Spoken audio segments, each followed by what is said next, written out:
Student, मैं मौलिक झालावाड़िया आप सभी का वेलकम करता हूँ फंडामेंटल कोर्स लेक्चर नंबर 3 में। आज का हमारा ये lecture atomic mass and molecular mass पे बेस्ड लेक्चर है और मॉलिक्यूलर मास हमें आगे फिजिकल केमिस्ट्री के जितने भी चैप्टर्स है वो हर एक चैप्टर में मॉलिक्यूलर मास रिक्वायरमेंट है अपना, क्योंकि जो भी न्यूमेरिकल्स कैलकुलेट हम करेंगे उनमें ज्यादातर न्यूमेरिकल्स ऐसे होंगे कि उनमें आपको मॉलिक्यूलर मास फाइंड आउट करना होगा।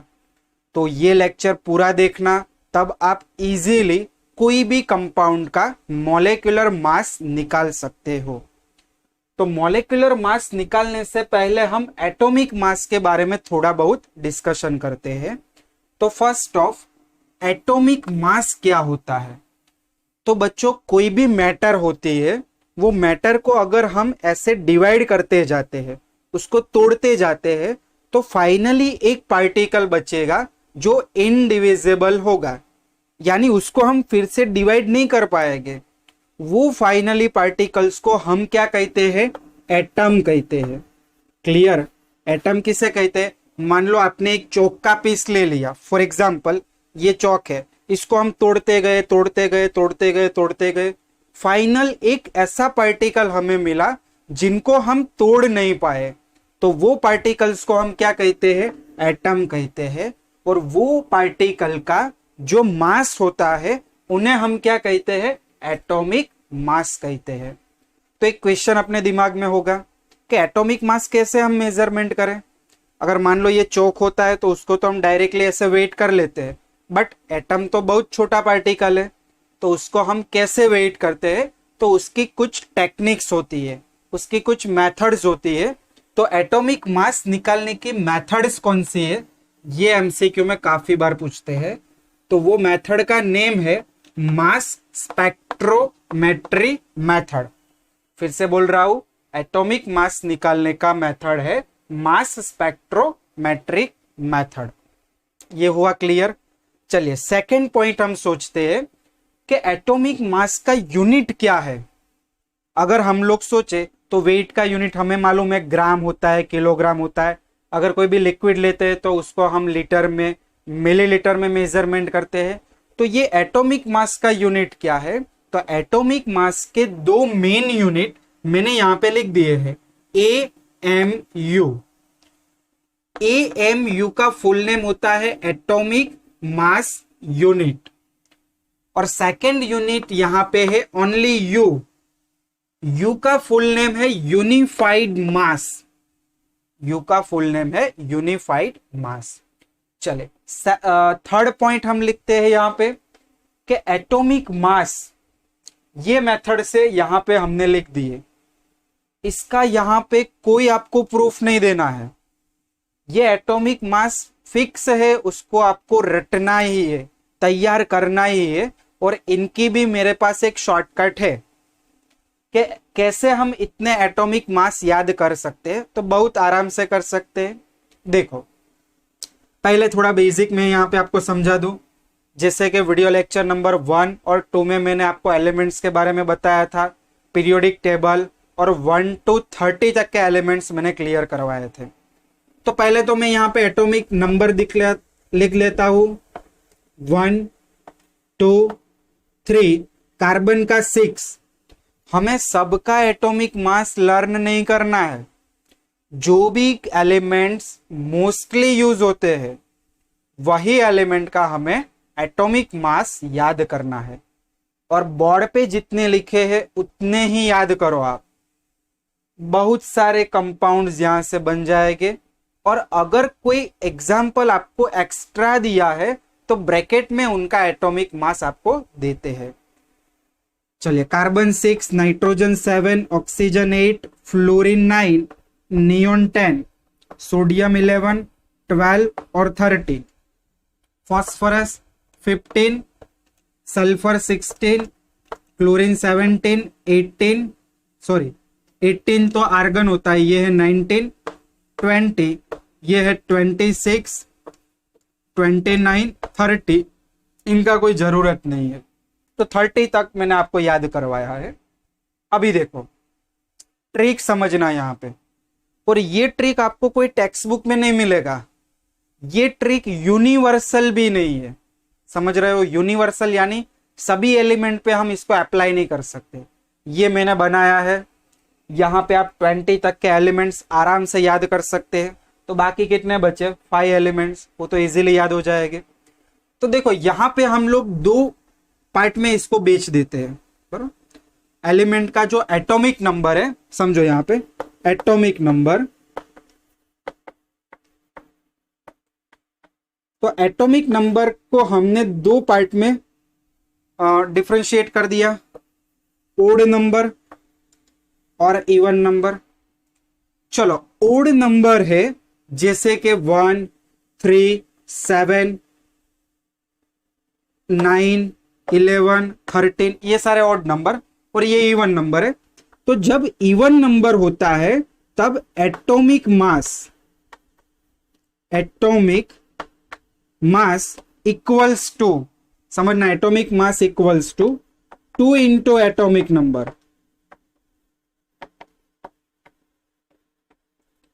चलो पहले इवन नंबर की बात कंप्लीट करते हैं। Even number for example 2, helium का एटॉमिक नंबर होता है 2, तो एटॉमिक मास 2 2 जा 4 इंटू 2 करना है। चलो फिर इवन नंबर 6 इंटू 2 12, 7। देखो ये एक एक्सेप्शनल है, यहां पे मैं आपको ये क्लियर करवा दूं, नाइट्रोजन का एक एक्सेप्शनल है, मैंने बोला था पहले भी, यूनिवर्सल नहीं है। तो 7 2 जा 14, फिर ऑक्सीजन 8 नंबर 16, फिर देखो नियॉन 10 तो 20, फिर यहाँ पे मैग्नीशियम 12 नंबर है, तो इसका 12 2 जा 24.3। फिर आता है सल्फर 16 2 जा 32, फिर यहाँ पे कैल्शियम 20 इंटू 2 यानी 40। तो 20 तक ये आपको इजी रहेगा। फिर देखो ओड नंबर है, तो ओड नंबर में क्या होगा, यहां पे लिख रहा हूं method, atomic mass equals to atomic number into 2 plus 1। देखो ओड नंबर हाइड्रोजन का 1 ही है, वो हमें पता है। चलो third lithium, odd number 3 into 2 6, 6 plus 1 यानी 7। चलो फिर 9 नंबर पे आ जाते, 9 इंटू 2 18, 18 प्लस 1 19। चलो 11 2 जा 22 प्लस 1 23, 13 2 जा 26 प्लस 1 यानी 27, 15 2 जा 30 प्लस 1 यानी 31, 17 2 जा 34 प्लस 1 यानी 35, और यहाँ पे 0.5 आपको एक याद करना पड़ेगा। क्लोरीन का आपने 10th में भी रीजन पढ़ा होगा 35.5। फिर देखो पोटेशियम 19 2 जा 38 प्लस 1 यानी 39। तो 20 तक के एटॉमिक मास ये मेथड से याद कर सकते हैं, तो इसको पहले लिख लो साइड में। फिर बाकी बचा आयरन, तो याद करना पड़ेगा 56, कॉपर 63.5, जिंक 65.4, ब्रोमीन 80, और सिल्वर का इमरजेंसी याद कर लेना, यानी 108 एम्बुलेंस नंबर इमरजेंसी। तो बस ये जो टेबल है वो आपको याद ही करना रहता है, इसकी कोई प्रूफ नहीं है, यहाँ पे कोई मेथड नहीं है, ये सिंपल इसको हमने वेट करके यहाँ पे लिख दिया है। चलो अभी बात आती है कि ये क्या है 1 4। तो यहाँ पे एटॉमिक मास का एक अनदर यूनिट में आपको यहाँ पे दिखाता हूं कि हाइड्रोजन के मैं एटम्स यहाँ पे कलेक्ट कर रहा हूं, समझना बरोबर, कि मेरे पास हाइड्रोजन गैस है, ये 1 एटम 2 3 4 5 6 7 8, ऐसे बहुत सारे एटम्स कलेक्ट कर लिए, बहुत सारे एटम्स मैंने ले लिए। चलो कितने एटम्स ले लिए, तो 6.022 इंटू 10⁻23 एटम्स, इतने ले लिए मैंने। देखो ये कोई छोटा नंबर नहीं है, समझना, पॉजिटिव 23 पावर है, यानी यहां से अगर आप इसको हटाओगे तो यहाँ पे आपको कितने जीरो लगाने होंगे, पॉइंट के बाद जो नंबर होंगे वो 23 होने चाहिए, यानी एक बहुत बड़ी वैल्यू है। तो इतने सारे मैंने एटम्स यहाँ पे ले लिए, 6.022 इंटू 10⁻23 एटम्स मैंने ले लिए। फिर वो एटम को मैंने ऐसे वेट पे रख दिया, बैलेंस पे रख दिया, और उनका मैंने मास मेजरमेंट किया, तो मुझे वहां पे 1 ग्राम मिलता है। तो यहां पे हम लोग इसका एक अनदर यूनिट ऐसा भी लिख सकते हैं, ग्राम पर मोल, यानी इनका 1 ग्राम होता है जब हाइड्रोजन के 1 मोल एटम्स होते हैं। तो देखो मैंने लिखा है 1 मोल एटम्स एक कांस्टेंट नंबर है, 6.022 इंटू 10⁻23 एटम्स। हीलियम के इतने एटम्स हो गए तो हीलियम का 1 मोल, लिथियम के इतने एटम्स हो गए तो लिथियम का 1 मोल, कार्बन के इतने एटम्स तो कार्बन का 1 मोल। कोई भी चीज है अगर वो इतनी चीज है, इतने नंबर से वो, तो उनको हम कहते हैं 1 मोल। चलो इसको हम और इजी लैंग्वेज में समझे। तो मान लो हम 1 डजन, 1 डजन इक्वल्स टू हम क्या लेते हैं, 12 लेते हैं। बस वही चीज है यहाँ पे, 1 मोल ये फिक्स कांस्टेंट है, 6.022 इंटू 10⁻23 एटम्स, और ये नंबर को हम कहते हैं एवोगैड्रो नंबर। एक साइंटिस्ट ने दिया है जिनका नेम है एवोगैड्रो, तो ये नंबर को क्या कहते हैं, एवोगैड्रो नंबर, और इसको इंडिकेट करते हैं एन ए से, नंबर का एन और एवोगैड्रो यानी ए, तो इसको इंडिकेट करने का तरीका होता है एन ए। तो 1 मोल इक्वल्स टू ये याद रखना। चलो एक और बात बताता हूं कि ऑक्सीजन का 16 ग्राम, तो ये क्या है, तो ऑक्सीजन के मैंने एटम्स लिए, कितने एटम्स लिए, 6.022 इंटू 10⁻23 एटम्स लिए, और उसको मैंने वेट किया, तो वहां पे मुझे कितना वेट मिला, 16 ग्राम मिला। तो ये था यहाँ पे एटॉमिक मास। चलिए अभी हम फाइंड आउट करते हैं यहाँ पे मॉलिक्यूलर मास, जो बहुत इंपॉर्टेंट टॉपिक है। तो देखो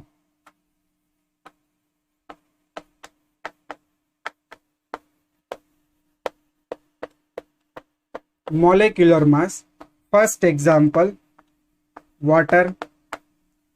मुझे H2O का मॉलिक्यूलर मास निकालना है, तो पहले तो आपको क्या करना है, फॉर्मूला देखना है। चलो ये फॉर्मूला में हाइड्रोजन के कितने नंबर है, 2, तो यहां पे फॉर्मूला बनाएंगे 2 into atomic mass of hydrogen. Hydrogen कितने हैं, 2, यानी लिख दिया 2 into atomic mass of hydrogen, plus oxygen है 1, तो 1 into atomic mass of oxygen.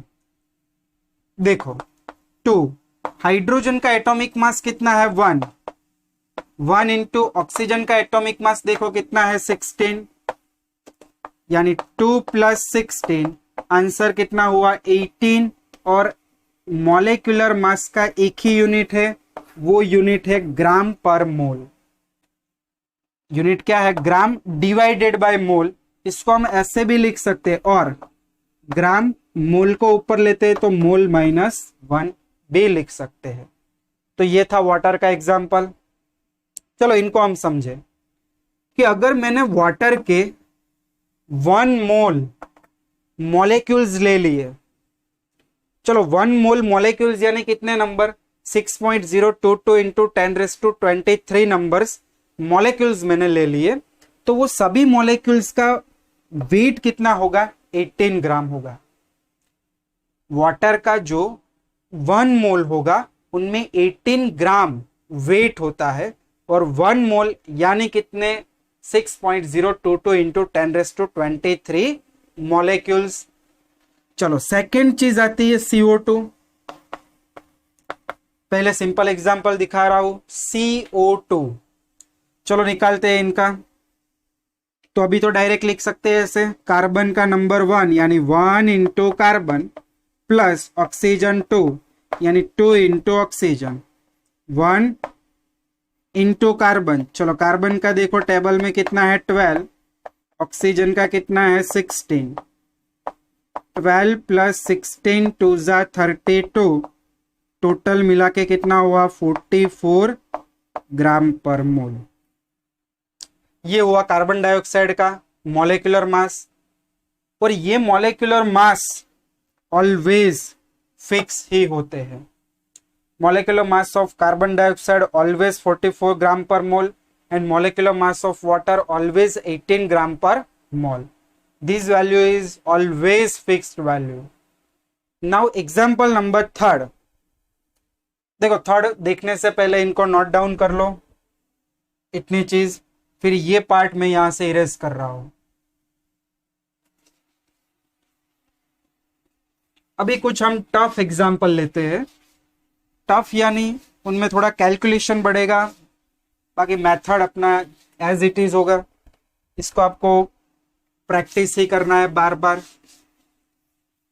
और इसमें जो मेन चीज है वो है ये टेबल। फर्स्ट ऑफ आपको ये टेबल ही प्रिपेयर करना है। चलो एग्जाम्पल नंबर 3rd। तो 3rd यहां पे मैंने लिख दिया यूरिया। तो पहले तो यूरिया का फॉर्मूला पता होना चाहिए, NH2CO NH2, ये है यूरिया। चलो इनका मुझे मोलेकुलर मास निकालना है। तो पूरे फॉर्मूला में देखो नाइट्रोजन कितने हैं 2 इंटू नाइट्रोजन, हाइड्रोजन 4, कार्बन 1 और ऑक्सीजन 1। 2 इंटू नाइट्रोजन, नाइट्रोजन का कितना हुआ 14, हाइड्रोजन का 1, कार्बन का 12 और ऑक्सीजन का 16। 28 4 12 16, 16 प्लस 4 20 और 28 प्लस 12 40, यानी 40 प्लस 20 कितना होगा 60 ग्राम पर मोल। तो यूरिया का मॉलिक्यूलर मास कितना होगा 60 ग्राम पर मोल। चलिए 4th एग्जांपल लेते हैं। यहां पे मैंने ले लिया सोडियम कार्बोनेट। इसे हम क्या कहते हैं, शायद आपको पता होगा, वॉशिंग सोडा। ये है वॉशिंग सोडा। चलो इनका मुझे अगर निकालना है तो सेम चीज 2 टाइम्स सोडियम, देखो सोडियम 2 प्लस कार्बन 1 ऑक्सीजन 3। चलो सोडियम का कितना होता है 23, कार्बन का 12, ऑक्सीजन का 16। यहां पे कितना हुआ 46, 12, 48। चलो इसका प्लस करो, 8 प्लस 2 10, 16 पावर 1, 4 प्लस 4 8 प्लस 2 10, यानी 106 ग्राम पर मोल। क्लियर हुआ। तो ये हुआ एटॉमिक मास पे से मॉलिक्यूलर मास निकालने का मेथड। अभी मैं एक चीज यहां पे कर रहा हूं, ये वैसे है एक टाइप का होमवर्क और इसे हम प्रैक्टिस सेक्शन भी बोल सकते हैं। कुछ एग्जांपल्स में यहां पे आपको दे रहा हूं, इनका मॉलिक्यूलर मास निकालना और मुझे कमेंट सेक्शन में कमेंट करना, जो भी आंसर आता है। देखो ऐसा नंबर वाइज कमेंट करना कि फर्स्ट एग्जांपल मैंने ले लिया ग्लूकोज। तो ग्लूकोज का मैं आपको फॉर्मूला देता हूं C6H12O6। तो 1, इनका जो भी आंसर आता है तो ऐसे लिखना 1, फिर इनका आंसर मान लो 180 तो 180, 2, फिर इनका जो भी आंसर आता है वो लिखना। चलो सेकेंड लिखते हैं हम sugar.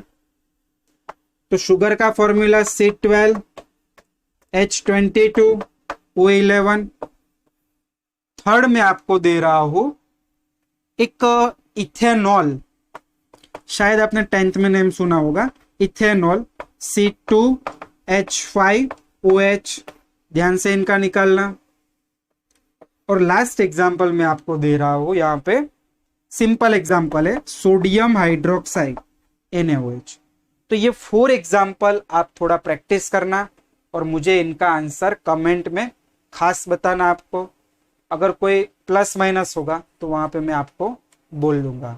Thank you for watching.